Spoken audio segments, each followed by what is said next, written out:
Die hoofdoel van Revolusie is om dames betrokke te kry, ons het vriende gemaak en ook die breë gemeenskap en om handvaardighede by hulle te vestig. So ons leer letterlik elke dag nog by mekaar.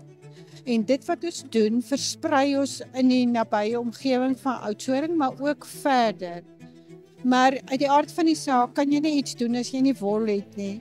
So almal wat dalk my hoor en sien en dalk met iets sit wat hulle vir ons kan skenk, ook gemeenskap of besighede, is baie welkom. En ons is ongelooflik bly vir al die komberse waaronder julle nou gesit het, is projekte wat verlede jaar, die vorige jaar is, wat nog in ons kantore is.